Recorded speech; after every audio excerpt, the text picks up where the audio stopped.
Essa é a segunda semana que a gente está falando sobre esse assunto que é tão importante, a família. Tivemos 2 encontros na sexta-feira. Domingo passado nós falamos sobre um doador de esperança, que foi Elias, lembra disso? Na sexta-feira eu trouxe uma palavra que falava sobre o milagre da casa. E hoje eu quero continuar falando sobre esse assunto. E o título dessa mensagem é Família, Propósito de Deus. Amém? Você pode falar isso? Família. Agora fala na primeira pessoa. A minha família é um propósito de Deus. Em Gênesis capítulo 12, verso 3, a parte B do verso fala assim: em você serão benditas todas as famílias da terra. Nós sabemos que a primeira instituição que Deus criou foi qual? Família. Antes de existir sociedade, já existia família. A verdade é que a sociedade é um resultado da família. Se a família estiver forte, se a família estiver consolidada em princípios, como consequência, a sociedade é uma sociedade forte. De contrapartida, também é verdade. Tá certo? E esse foi o primeiro propósito, o propósito inicial que Deus estabeleceu. Mas também foi a primeira instituição que foi atacada e que foi destruída, também se chama família.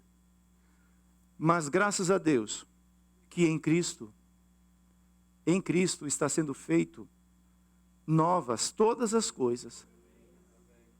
Eu sei que na família existe as maiores alegrias e na família também existe grandes decepções. É ou não é? Nos frustramos aonde? Na maioria das vezes dentro da família, ou com pessoas que criamos ou temos uma expectativa muito alta. Você não vai se frustrar com alguém que passar por você na rua e você não conhece ele e ele não te cumprimentar, porque você não tem uma expectativa com essa pessoa, certo? Agora, expectativas altas, quando você tem uma grande expectativa com a pessoa, a possibilidade de você se frustrar é muito grande, ou não é? E a família é este lugar. Eu costumo dizer que a família é o laboratório de Deus. Todos os testes, todas as provas, tudo que Deus quer realizar, Ele realiza dentro da família. É onde Ele prova a tua fé. É onde Ele trabalha a tua fidelidade. É onde Ele trabalha a tua obediência. É na família. Porque a família é o coração de Deus. A família é o propósito de Deus. Deus, quando pensou em propósito, Ele pensou em família. Fala, Deus, quando Ele pensou em propósito, Ele estabeleceu a família. Romanos 8, 29 fala assim, Romanos 8, 29, pois aqueles que Deus de antemão conheceu, Ele também predestinou para serem conformes à imagem do seu Filho, a fim de que Ele, Jesus, seja o primeiro ou o primogênito entre muitos irmãos. A família, quando Deus pensou em propósito, Ele criou a família lá no Éden. O inimigo veio e destruiu a família, certo? E Deus começou a trilhar esse projeto, porque nenhum dos planos de Deus são frustrados. Nenhum dos planos a criatura não pode frustrar nenhum plano do Criador. Não pode. E Deus começou a trilhar um caminho. Depois que o homem caiu, Ele escolhe Noé e faz um pacto com Noé. Para que Noé pudesse construir uma arca, para que ele pudesse salvar quem que Noé ia salvar naquela arca? A família dele. E se outras famílias quisessem ser salvas, também deveriam construir, porque não ia caber todo mundo na mesma arca, ia? Se aquele povo todo resolvesse entrar na arca de Noé, todos iriam caber lá? Não. Então, Deus estabelece isso para salvar a família de Noé. E isso acontece. E vai caminhando um pouco mais até chegar em Abraão. E é onde Deus faz um pacto com Abraão, de uma maneira que Ele fala assim, em ti agora, Abraão, em ti, através de ti, serão benditas todas as famílias da terra. E essa promessa se estende para Isaac, ela passa por Jacó, entra nos patriarcas, através da tribo de Judá e chega em Jesus. É onde se cumpre essa promessa, que em Cristo está sendo feita uma nova família, semelhante a Ele, onde Ele é o primogênito, onde está sendo restaurada em nós e na família a imagem de Deus. Tá certo? Você vê que acontece a queda e existe um processo de restauração com relação à família. Eu quero falar um pouco sobre isso nessa manhã. A família é fundamental ao cumprimento do propósito. Gênesis 1, 27. Assim Deus criou o ser humano à sua imagem. A imagem de Deus o criou. Homem e mulher os criou. E Deus os abençoou e lhes disse, olha só, sejam fecundos, multipliquem-se, encham a terra e sujeitem-na. Tenha domínio sobre os peixes do mar, sobre as aves dos céus e sobre todo animal que se rasteja pela terra. Se você quiser entender o propósito de Deus, ele está resumido nesses 2 versículos. O propósito de Deus, Deus procura o homem para fazer um pacto com o homem. Tá certo? E cria Adão e Eva, uma família, e depois de criar a família, ele fala assim, agora vocês vão ser frutíferos. Vocês vão multiplicar. Através de vocês vai acontecer uma multiplicação.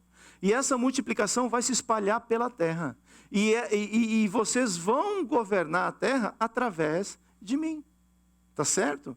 Mas só que a família é alvo e é propósito de Deus. Mas nós também temos um amigo, que o alvo desse inimigo, inimigo, o alvo desse inimigo é o quê? Destruir tudo aquilo que Deus cria, o inimigo ele quer destruir. E eu preciso estar atento a isso. A tua família é uma instituição espiritual. Fala, minha família é uma instituição espiritual. E eu preciso entender isso daí. É o que a Joyce estava falando. Jesus, em certa situação, apresentaram para os discípulos um problema espiritual.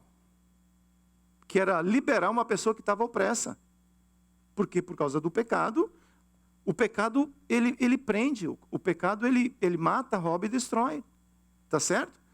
E por causa de uma situação de uma pessoa que estava presa pelo pecado, apresentaram para os discípulos e falaram assim, libera essa pessoa que está opressa. Os discípulos tentaram expulsar ou liberar a pessoa e conseguiram? Não conseguiram. E depois eles foram perguntar para Jesus, por que você consegue e por que nós não conseguimos? É porque tem coisas que só acontecem debaixo do princípio espiritual. Você é um ser natural, mas quando você nasceu de novo, você nasceu aonde? No Espírito. E agora é restaurado em você essa autoridade espiritual. Tá certo? Gênesis 3:1. Mas a serpente mais astuta que todos os animais selvagens que o Senhor Deus tinha feito, disse à mulher, é verdade que Deus disse, não comam do fruto de nenhuma árvore do jardim. A mulher respondeu à serpente, do fruto das árvores do jardim podemos comer, mas do fruto da árvore que está no meio do jardim, Deus disse, vocês não devem comer dele, nem tocar nele, para que não venham a morrer. Eva tinha pleno conhecimento daquilo que ela deveria fazer ou não? Deus chega para Adão e fala assim, Adão, eu vou te criar com propósito, e o propósito é esse que eu acabei de ler para vocês em Gênesis capítulo 27 e capítulo 28. Depois Eva foi criada. E essa informação do propósito de Deus chegou até Eva através de Adão. Então Eva sabia exatamente qual era o propósito de Deus para a família dela. Sabia ou não sabia? Porque quando ela foi questionada, ela respondeu corretamente. Mas uma coisa é saber, outra coisa é permanecer firme naquilo que eu recebi do Senhor. Porque o inimigo sempre vai querer nos levar sempre ele vai querer criar atalhos na nossa caminhada.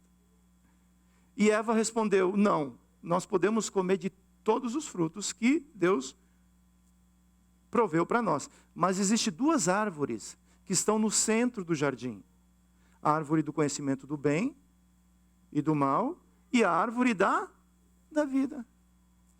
Qual foi o problema do homem comer isso e desobedecer a Deus? Porque o homem conhecia só o bem. O homem não tinha maldade no coração. No momento que ele desobedece a Deus, o mal entra no coração do homem. Agora o homem passa a conhecer o bem e é totalmente inclinado para... O apóstolo Paulo falou: o bem que eu quero fazer, eu não consigo fazer. Mas o mal que está dentro de mim, isso é natural. Acontece de maneira natural, por causa da minha natureza. Então, no momento que Eva conhece o mal e pratica o mal, a partir desse momento entra a morte no ser humano. João 10, a parte A. O ladrão vem somente para quê? Roubar, matar e destruir. Mas graças a Deus que Jesus tem um alvo conosco, que é de abençoar e de restaurar a família. Aquilo que caiu lá no Éden, em Cristo está sendo restaurado novamente. Eu não sei qual a experiência ou qual o momento que você está vivendo como família. O que eu sei é que Deus pode fazer nova todas as coisas. Talvez alguma coisa não está funcionando ou não funcionou. É necessário tirar essa culpa do coração. Se houve erro na caminhada, eu errei na caminhada também. É necessário reconhecer. Mas não basta só reconhecer. É também necessário mudar o comportamento. Tem que mudar a atitude, para que a gente não continue produzindo os mesmos resultados. Tá certo? Então, é entender isso daí. A família é um lugar de bênção, é um lugar onde Deus criou para te abençoar. Mas, às vezes, nem sempre você está vivendo o ideal de Deus. Então, existe restauração em Cristo Jesus. Profetiza sobre a sua vida, falando assim: existe restauração de Cristo sobre a minha vida. Deus, Ele é capaz de fazer nova todas as coisas. Mas uma coisa que precisa sair do nosso peito é a culpa. A culpa é um negócio que você dorme com ela, você acorda com ela, você vive com isso dentro de você. E Deus quer tirar a culpa e trazer paz no seu coração. Porque se o projeto de Deus tivesse que dar certo nos nossos acertos, a gente estava na água. Jesus não precisaria nem voltar e nem vir para nos resgatar, se quando eu acertasse, todas as vezes que eu acertasse, tudo aconteceria da maneira que deveria acontecer. Tá certo? É preciso entender isso daí. Nós vamos errar na caminhada. O que eu preciso mudar é o meu comportamento. É preciso me arrepender. É preciso mudar a minha atitude e reconhecer que a família é um projeto de Deus. Sabe, você tem uma profissão, você tem um projeto, você tem um projeto de vida ou não tem? Todos nós temos ou não temos?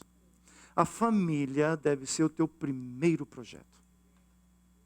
Porque aqui dessa terra, a única coisa que você vai levar são os teus familiares. E nós precisamos entender isso daí. Mas só que nós vivemos num mundo onde as coisas dessa terra nos atraem ou não nos atraem. Somos atraídos pelas coisas dessa terra ou não somos? Então nós precisamos levar isso a um equilíbrio. Enquanto nós estamos nessa terra, Deus falou que nós iríamos comer do melhor dessa terra. E é nessa terra que Deus, através de nós, vai estabelecer o governo de Deus. Mas eu preciso entender que eu estou aqui eu e a minha casa, nós estamos nessa terra passando para nós alcançarmos o propósito maior, que é o propósito de Deus. Tá certo? O alvo da família, Jesus tem o alvo de abençoar a família. João 10, a parte B. Eu vim para que tenham e a tenham. É o mesmo verso que eu acabei de ler. Um vem para roubar, outro vem para restaurar. Graças a Deus que nós temos Cristo em nós, que é a esperança da glória de Deus. E é interessante que eu lendo a palavra essa semana, algo me chamou a atenção. Porque o primeiro milagre de Jesus acontece aonde? É coincidência isso? Você já parou para pensar? A primeira instituição que Deus cria é qual? Família. Essa instituição é roubada pelo inimigo. Em Cristo é restaurado todas as coisas. E o primeiro milagre de Jesus acontece aonde? No casamento. Porque Jesus está restaurando a família. Jesus está fazendo com que o vinho novo seja multiplicado aonde? Dentro da família. O azeite não vai faltar. E a farinha vai se multiplicar. Eu preciso entender isso. Você trabalha? Fala amém. O teu maior propósito nessa terra não é o trabalho. Porque tudo aquilo que você conquistar é uma bênção. Mas você vai deixar de herança para alguém. Agora existe uma herança que é eterna. E eu preciso entender isso daí. Eu nasci de novo e eu preciso ter os novos princípios em mim. Eu sou uma nova criatura. João 2, verso 11 fala assim: assim em Canaã da Galileia, Jesus deu o quê? Aos seus sinais. Ele manifestou a sua glória e os seus discípulos creram nele. Primeiro sinal de Jesus, primeiro milagre de Jesus, dentro de um casamento onde a família está sendo estabelecida. E isso é importante para mim. Essa palavra ela tem duas partes. Essa primeira parte que eu estou lendo é a parte que Deus e Jesus fizeram por nós. Nós não poderíamos fazer essa parte. Agora eu vou entrar numa parte que ela é prática. E Jesus te chama para fazer essa parte prática juntamente com Ele. Porque se Jesus, só Ele fizer a parte dele e eu não fizer a minha parte, sabe o que vai acontecer? Sabe o que vai acontecer? Ninguém sabe, gente. Sabe ou não sabe? Não vai acontecer nada. Eu tenho uma palavra profética sobre minha vida. Mas eu não faço nada a respeito dessa palavra profética. O que vai acontecer? O evangelho é prático. Fala o evangelho. É prático. Eu preciso pegar essa palavra e guardar ela no meu coração e fazer algo com ela. Porque se eu ficar só, a bênção do Senhor vai te seguir, a bênção do Senhor está sobre a tua casa, e está mesmo. Mas só que a partir desse momento eu devo agir como alguém que é abençoado. De maneira prática. Não é assim? Mas a questão é, eu preciso fazer uma pergunta. Eu entendi que Deus tem um propósito com a família, Deus está restaurando a família. Mas como é que está a situação da família na sociedade hoje? Eu comecei a ler algumas coisas, algumas notícias e matérias que falam sobre a família. Eu ia trazer alguns números como estatísticas, mas eu falei, Deus, a gente precisa profetizar muito sobre a família. Porque a família está mal, não é somente na sociedade. Às vezes a família está mal dentro da própria igreja. Isso que é o problema. Deus quer restaurar a nossa família para ser luz e sal da terra lá fora. Não é assim? Olha o que Paulo fala para Timóteo há muitos anos atrás. Saiba disto, nos últimos dias sobrevirão tempos terríveis. Os homens serão egoístas, avarentos, presunçosos, arrogantes, blasfemos, desobedientes a quem? Aos pais, ingratos, ímpios, sem amor pela família, irreconciliáveis, caluniadores, sem domínio próprio, cruéis, inimigos do bem, traidores, precipitados, soberbos, mais amante dos prazeres do que amigo de Deus. Esse é o retrato. Esse é o retrato que muitas vezes a gente vê. Como é que você sabe isso? É só você dar uma olhada no jornal, dar uma olhada nas notícias e você vai entender o que está acontecendo, qual o cenário que está acontecendo. Mas isso não deve chegar até nós. A palavra fala sobre o esfriamento dos últimos dias. Como é? A única maneira de eu não me esfriar espiritualmente, sabe qual é? Eu estar ligado na videira verdadeira. Eu preciso, não existe algo milagroso. Eu venho para o culto no domingo para celebrar, mas durante a semana eu estou conectado em Cristo, no propósito de Deus. Estou ligado na minha família, estou ligado naquilo que Deus quer fazer através da minha vida. Tá certo? Porque alguém está isento de esfriar? Eu estou na igreja, estou isento de esfriar. Quem falou isso para você? É justamente porque você está na igreja que as lutas, às vezes, elas são maiores, porque você está remando contra uma correnteza. Quando você fala, eu vou estabelecer o governo de Deus na minha casa, já existe um sistema lutando contra. E às vezes talvez você olha para alguma situação e fala assim, parece que eu já perdi a situação. Eu estou aqui para dizer que em Cristo, Deus pode reverter qualquer quadro. As irmãs de Lázaro chegaram para Jesus e falaram assim, mestre, antes de Lázaro morrer, eles avisaram Jesus que ele estava doente, não avisaram? Passou-se um tempo, quando Jesus chega, Lázaro estava como? Estava como, gente? Já estava morto. Marta e Maria falaram, it's too late. It's too late now. E Jesus fala, too late? Too late? Se você crer, você vai ver a glória de Deus na tua vida. Jesus não chega atrasado. Ele tem propósito sobre tudo. Agora, quando ele chegar, você crê naquilo que Deus pode fazer? Talvez hoje, essa palavra tenha que entrar no meu e no seu coração. Porque nunca é tarde. Enquanto há esperança, há vida. E nós precisamos entender isso. Eu preciso entender isso. E a família é um lugar que precisa de cuidados. Agora nós vamos entrar numa parte onde eu e você temos que trabalhar. Até aqui, Deus e Jesus fizeram tudo. Mas agora Ele te chama para essa parceria. Agora é Deus e o homem na terra multiplicando, governando e estabelecendo o governo de Deus. E esse governo começa na tua casa. Gênesis 2:15. O Senhor Deus tomou o homem e o colocou no jardim do Éden. O que era o jardim do Éden? Era a casa de Adão e Eva? Onde Adão e Eva moravam? No jardim? E Deus colocou Adão e Eva onde? Nesse lugar.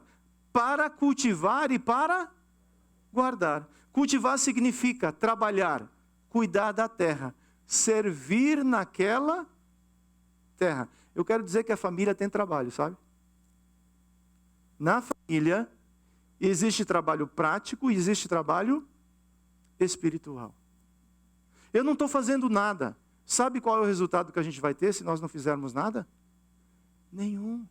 Porque agora Deus está falando assim, eu te dei autoridade para você trabalhar nessa terra. Nós precisamos trabalhar sobre essa terra. Segunda coisa, guardar. O que significa guardar?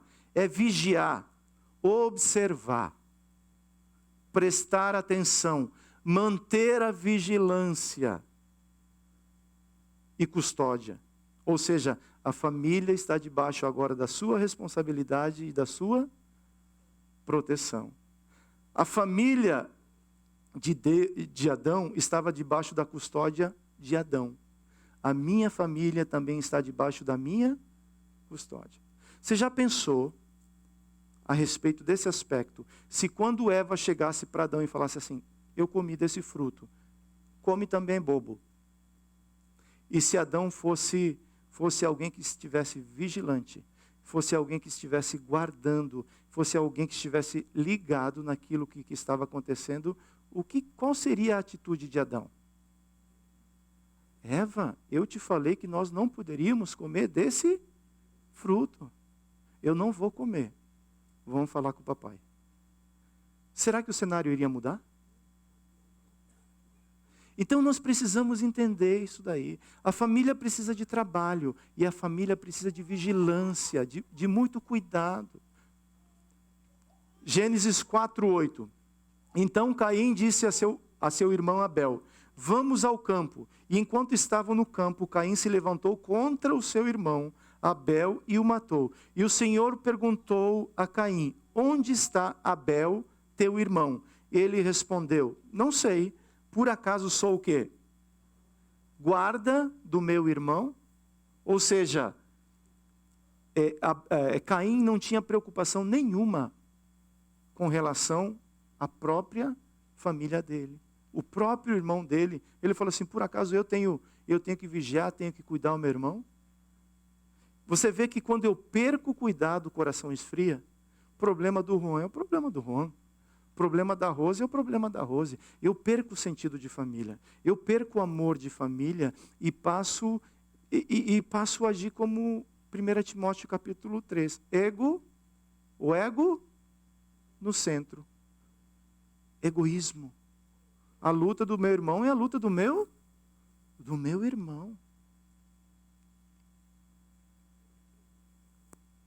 1 Timóteo 5,8. Se alguém não tem cuidado dos seus, e especialmente da sua própria casa, esse negou o quê?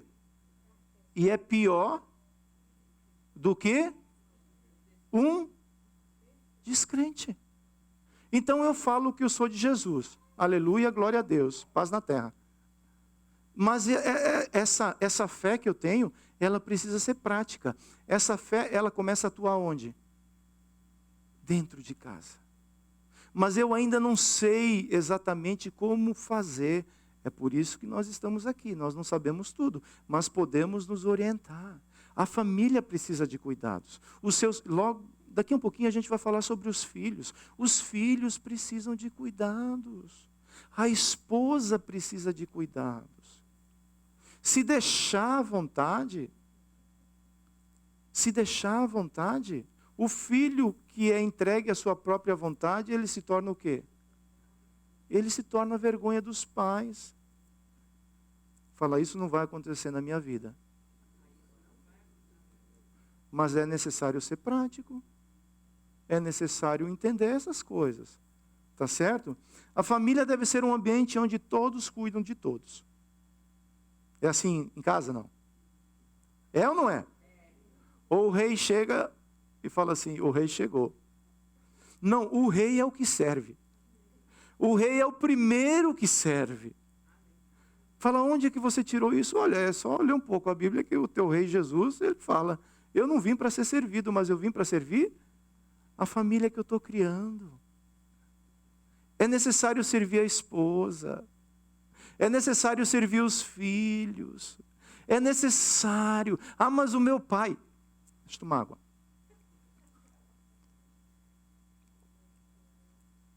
Normalmente nós multiplicamos por modelos. O modelo da minha casa, se eu não receber um novo modelo, eu vou acabar multiplicando aquele velho modelo. Só que existe um novo modelo de reino, e eu estou trazendo ele para vocês. Nesse modelo, o rei é o primeiro que serve. O rei é aquele que protege. O rei é aquele que trabalha na casa. A Joy falou que a mulher acorda cedo e produz. Estou de acordo com ela, não estou despregando contra não. Mas o rei é aquele que cobre aquela que está acordando cedo para trabalhar. Entendeu? O ser humano tem necessidade de ser cuidado. Não apenas fisicamente, mas também emocionalmente e espiritualmente. Essa necessidade começa quando o Pietro nasce. Ou quando a Beca nasce. Desde criança, quando o ser humano nasce, começam as necessidades desse ser humano, não é assim? Cada pessoa, independente da sua idade, tem necessidade de ser aceito, valorizado e amado pela família e pela sua sociedade. Todos nós temos essa necessidade. Eu preciso estar num ambiente onde eu sou aceito, onde eu sou amado, onde eu sou protegido e onde eu sou cuidado. Tá certo? Então a primeira coisa que eu preciso entender é que a família precisa de cuidados. Tem que trabalhar, filho. Não tem jeito. Eu vou ter que dobrar as manguinhas e eu vou ter que investir na família. Estou trabalhando muito. Cada um. Qual o resultado que você vai querer ter? Tem que trabalhar? Tem que trabalhar, mas tem que equilibrar as coisas. Tem que trazer isso no equilíbrio. Tá certo? Para quê? Para que eu possa trabalhar, mas para que eu possa trabalhar secularmente, mas que eu possa trabalhar na minha família também, para que eu possa ter uma família edificada sobre Cristo Jesus. Eu sei que nessa terra, se você responder o apelo dessa terra, Estados Unidos da América, isso aqui é um sistema capitalista, filho. Eles te dão. Você quer um celular novo, eles te dão. Um carro novo, eles te dão. Casa nova, eles te dão. Agora está um pouco mais, assim, está mais conservador o negócio. Mas junto com a casa nova vem a prestação. Eu acho isso um absurdo. O carro novo vem uma prestação todos os meses. O sapato da madame. Os cílios, né? Aquele negócio bonitinho. A unha toda semana. Eu não encontrei uma que falasse assim para a pastora Nilka: vou abençoar, vou fazer a tua unha de graça. Eu faço a unha, claro, a gente aceita. Mas depois tem que... A minha mãe fala, faz-me rir. E aí, faz-me rir. Tem custo, eu sei. E eu não estou falando contra essas coisas. O que eu estou falando é para a gente ter uma vida equilibrada. Para você trabalhar e desfrutar dessa terra, mas ter a sabedoria de entender que a família é o teu primeiro projeto. Teu primeiro projeto. Onde você tem que investir nesse projeto. Onde você tem que cuidar desse projeto. Onde você tem que amar esse projeto. Até um dia chegar diante do Senhor e falar assim: Senhor, eu e minha casa, nós estamos aqui servindo ao Senhor. Tá certo? Para isso acontecer, é preciso que cada integrante da família tenha claro o seu papel. Na nova aliança, todos são sacerdotes diante de Deus.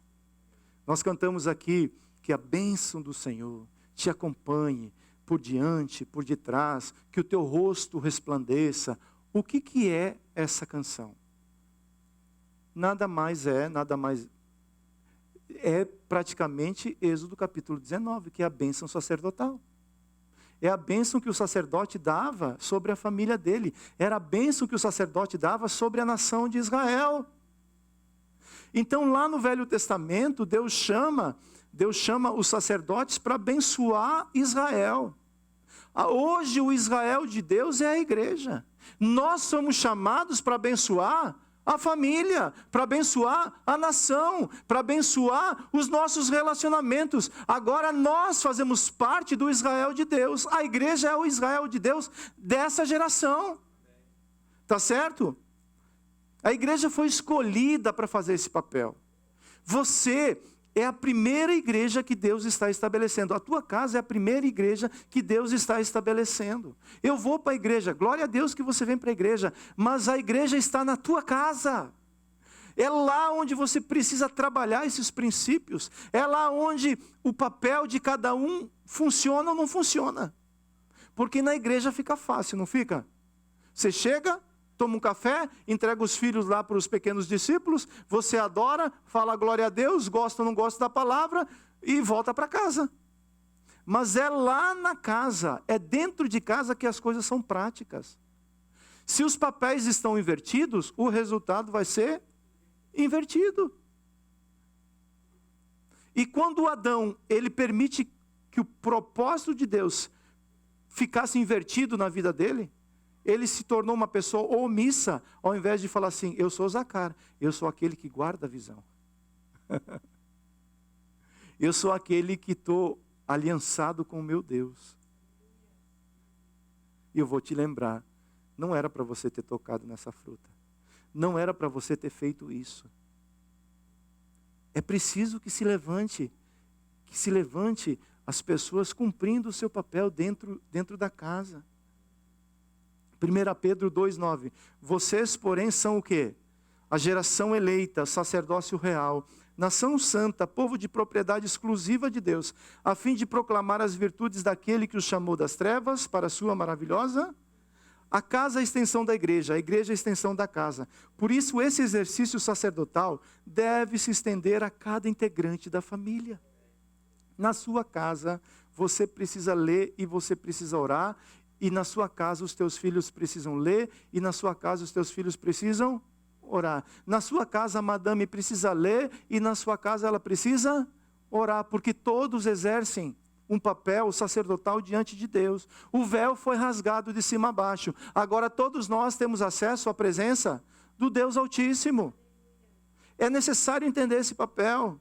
Efésios 5, os papéis. Efésios 5, 22. Agora me acompanhe com muita atenção, viu? Porque aqui vai ter muita revelação.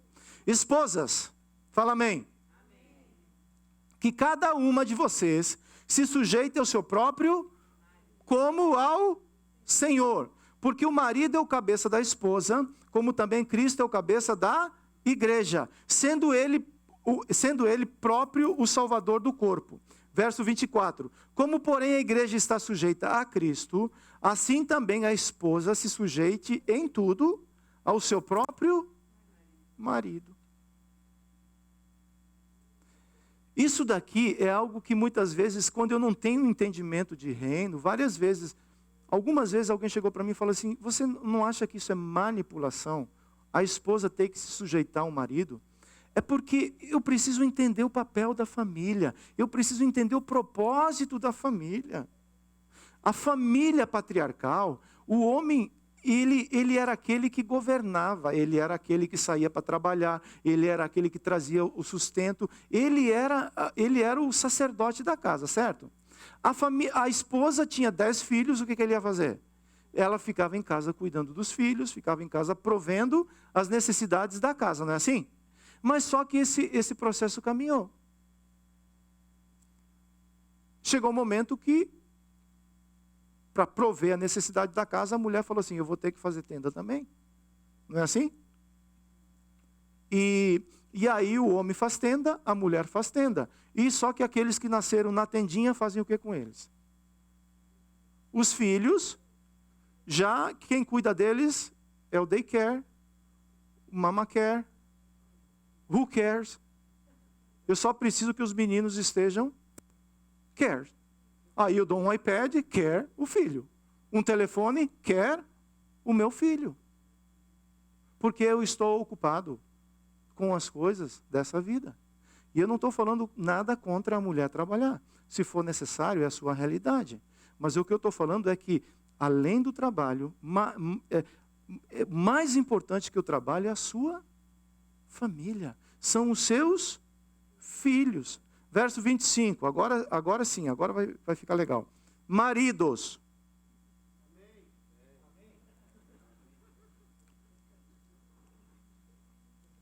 Que cada um de vocês ame a sua esposa, como também Cristo amou a igreja e se entregou por ela, para que a santificasse, tendo-a purificado por meio da lavagem de água pela palavra, para apresentar a si mesmo como igreja gloriosa, sem mancha, nem ruga, nem coisa semelhante, porém santa e sem defeitos. Eu acho isso algo assim muito desafiador. Porque sujeição para mim é proteção. Eu estar debaixo de estar me sujeitando à cobertura de alguém, para mim isso é proteção. Para quem está me cobrindo, é trabalho. Não é assim? Ou não é? Então, a mulher, ela está no lugar, ao meu ponto de vista, que tem trabalho, mas é confortável. Porque ela recebe a orientação e fala assim, ok, nós vamos caminhar por esse caminho. Ou não, vamos caminhar por este caminho. Mas só que o marido, ele é aquele que deve amar como Cristo amou a igreja. E como é que Cristo amou a igreja? Com amor sacrificial. Ah, entendi. É o amor que sacrifica, né? Que já sei quem eu vou sacrificar agora. Esse é o amor que Deus me chamou para te amar. Vou te sacrificar. Às vezes dá vontade, não dá não? Sacrifício agradável ao Senhor. Senhor, aqui está. Não é assim? Porque é complicado entender isso daqui. Se eu não entender o propósito de Deus. O homem é o Zacar, aquele que protege, aquele que lembra, aquele que ama, aquele que cuida, aquele que entende que a mulher é o vaso mais fraco da casa. Ela às vezes até é forte, sabe? O temperamento às vezes até é um temperamento forte, mas o built-in, a maneira que ela foi criada, lá dentro, ela precisa de cuidados. E entender isso daí é muito necessário. A mulher precisa de cuidados. O homem precisa de cuidados. Porque a gente vai largando o casamento assim, né? A correria da vida, as dificuldades, e a gente vai priorizando outras coisas. Aí quando a gente acorda com uma surpresa. A gente acorda com algumas coisas que fala, meu Deus, da onde isso veio? Porque não houve o cuidado. Porque não cuidou da terra, não ficou vigiando a terra não estava debaixo de custódia, tá certo? E é isso que Deus está nos alertando, para que isso não venha acontecer nas nossas vidas. E agora os filhos, os meninos lá atrás, amém, tudo espiritual, tudo gente boa. Filhos, vocês sabem ler português, não? O pessoal ali da retaguarda sabe ler português? Você também, Alan. Bota aí Efésios capítulo 6, verso 1. Vamos lá? Filhos, obedeçam a seus pais no Senhor, pois isso é justo. Honre o seu pai e a sua, que é o primeiro mandamento com promessa, para que tudo corra bem com você e você tenha vida longa sobre a terra. Gente, filho é um hóspede caro, que você sustenta por alguns anos, e depois ele fala assim, Mommy, I'm fell in love with somebody else. E é assim mesmo, é o curso da vida, eles vão criar asas, vão voar, vão formar famílias e vão ser bênção nessa geração. Faz parte. Ou não faz parte? Mas eles são uma herança que Deus entregou nas suas mãos e nas minhas mãos. Eu preciso preparar o meu filho para poder ele ser apresentado na sociedade como um homem de Deus. E esse ensino acontece aonde? Dentro de casa, não é na escola, não é na escolinha aqui que acontece no domingo. Isso contribui, mas o filho precisa ser gerado e formado e ensinado dentro de casa. Deuteronômio capítulo 6, essas palavras que estarão no teu coração. Você ensine os seus filhos na tua casa, assentado, ao levantar, andando pelo caminho, e em todos os momentos, você inculque isso na cachola dele, para que ele possa ter os princípios, para que ele seja um homem de valor, um homem de princípios, para que quando ele se interessar por uma menina, ele seja um homem de valor, um homem de princípio, que respeita aquela menina, porque aquela menina também tem valores e princípio. Não é um playboy que quer tirar onda, quer tirar casquinha. Você entende o que eu estou falando? Não. Ah, eu fui um desses. É porque talvez o entendimento não chegou. Mas hoje nós temos aqui um entendimento pleno. Amém, queridos? Amém, irmãos? A paz do Senhor com isso ou não? É. Porque começa, para dar certo o processo, tem que acertar no começo. Vai construir família? Ah, mas é uma gatinha, menina, sabe? Meu Deus do céu, tudo que eu quero na vida. Mas beijar pode? Você pode beijar. Quem? O pai da moça. Quando você for lá na casa dele, fala assim, te dou um ósculo santo, meu querido sacerdote. Filhos, é preciso ensinar o caminho que eles devem. Filhos precisam de limites. Limite, sabe o que é limite? Adão e Eva, eles tinham limites lá no Éden ou não tinham? Tinham ou não tinham? Limite é proteção. Eu preciso de limite, você precisa de limite, o seu filho precisa de sim, sim, não, Não. Tem horas que não dá para explicar muito, não. Ah, mas isso não é ser muito rígido? Deus agiu assim com Adão e não deu muita explicação para ele. É porque o filho vê só o momento, só aquilo que está debaixo do nariz dele. O pai normalmente vê lá na frente. Pai, eu quero isso.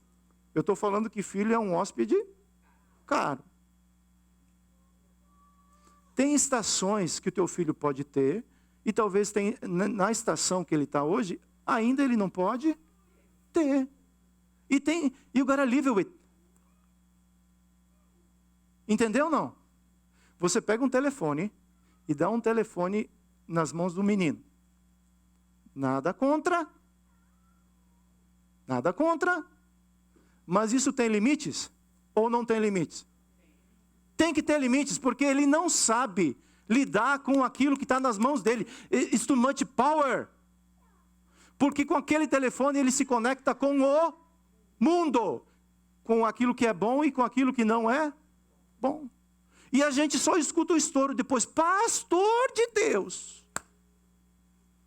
Deixa eu te contar o que aconteceu com esse menino. Menino de Deus. E papapá.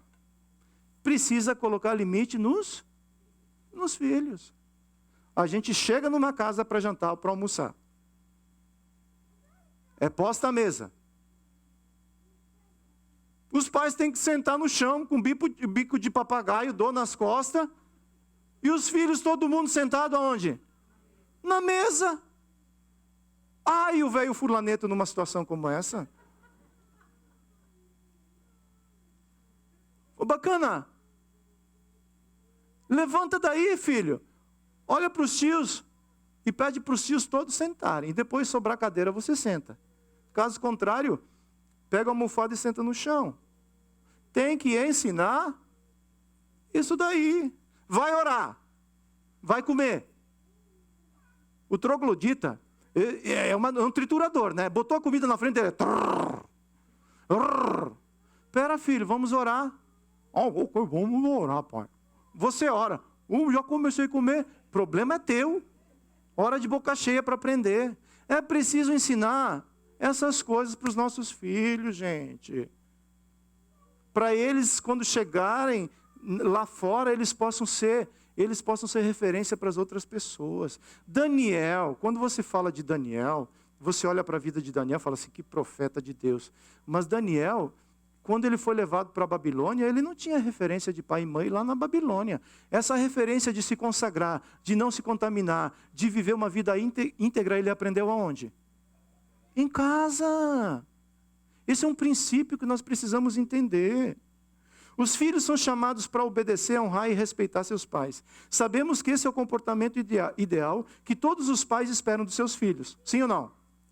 Porém, esse comportamento é resultado de treinamento. Disciplina e ensino. Caso contrário, o filho entregue as suas vontades, torna-se a vergonha dos pais. Os filhos precisam aprender a respeito de limites. Os filhos precisam, e é o que nós estamos falando. Limite é proteção. Fala assim, limite é proteção.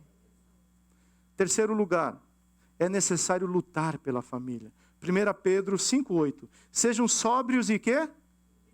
Zacar, seja sóbrio e vigilante. O inimigo de vocês, o diabo, anda em derredor, que ruge procurando alguém para devorar. Eu não sabia que eu tinha um inimigo, estou te avisando.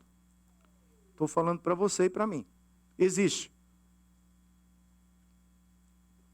Um inimigo que o propósito dele é matar, roubar, o quê? Tudo que aparece pela frente. Ele anda como um leão rugindo em nossa volta.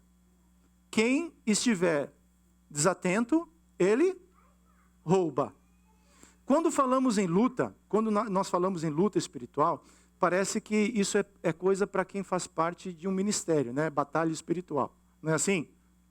Você faz parte do exército de Cristo? Você é um soldado de Cristo? Então você precisa ser treinado para aprender a lutar na guerra. Todos nós precisamos aprender a lutar nessa guerra. 2 Coríntios 10, 4. Porque as armas da nossa luta não são, mas poderosas para destruir fortalezas, destruímos raciocínios falaciosos. Muitas vezes queremos usar as armas de guerra, quando praticamente a batalha já está perdida.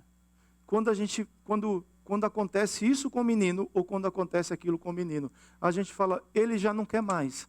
O que eu faço? É porque já perdeu o time. É porque, de alguma maneira, estava dormindo, estava vacilando. Achando que as coisas iam acontecer por osmose. Entendeu ou não? Você ensina a palavra de Deus em casa para os filhos? Sim. Glória a Deus. É necessário colocar princípios. É necessário entender isso daí. Porque é a palavra que vai gerar vida no coração desses meninos. A palavra, o jejum e a oração são armas preventivas. Eu preciso me levantar o meu sistema imune espiritual. Eu preciso cuidar. Eu preciso me cuidar para que eu possa estar inteiro para lutar as batalhas que aparecem na minha caminhada. Ou elas não vão aparecer? Claro que vão aparecer. Mantendo vigilância e sendo sóbrio e fortalecido.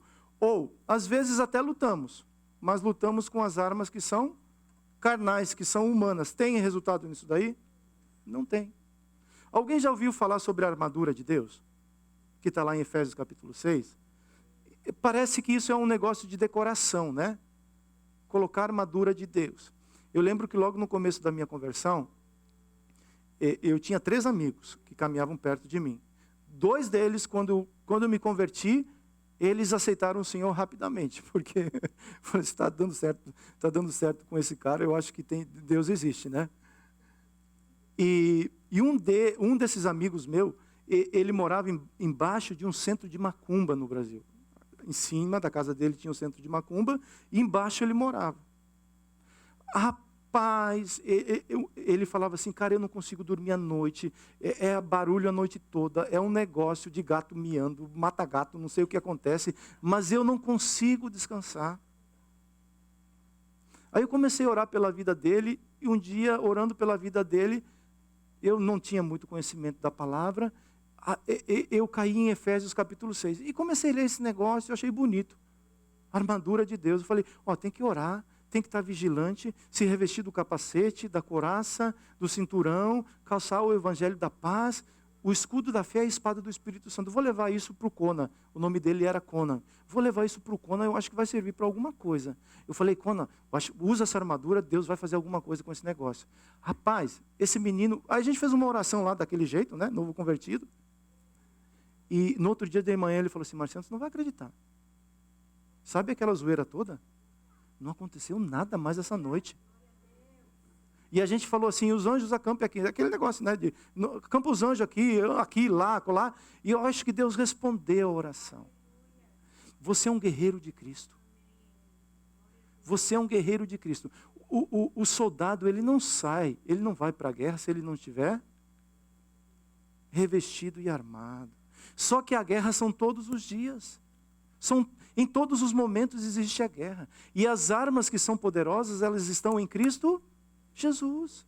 Efésios 6:10. Quanto ao mais, sejam fortalecidos no Senhor e na força do seu poder. Vistam-se de toda a armadura de Deus, para poder ficar firmes contra as ciladas do diabo. Porque a nossa luta não é contra sangue e carne, mas contra principados e potestades, contra os dominadores deste mundo tenebroso, contra as forças espirituais nas regiões celestes. É necessário lutar pela família. É necessário pagar preço de oração pela família. É necessário pagar preço de jejum pela família. Nem tudo acontece como nós planejamos. Entende o que eu estou falando? Não. É aí onde o intercessor se levanta. É aí onde o homem de Deus se levanta dizendo assim, não está como deveria estar, mas eu profetizo em nome de Jesus que vai chegar lá. Chamar à existência aquilo que ainda não existe. Isso acontece primeiro nas regiões celestiais. A tua batalha, ela é perdida ou ela é vencida nas regiões celestiais. Quando eu perco lá nas regiões celestiais, é uma questão de tempo para ter o resultado aqui na terra. Mas quando eu começo a lutar no lugar certo, no foro certo, é uma questão de tempo para o resultado acontecer aqui na terra. É preciso entender essas coisas. Vou fazer a campanha da família 7 semanas. Ok, vai ser uma bênção. Mas a campanha, ela se estende até Jesus voltar.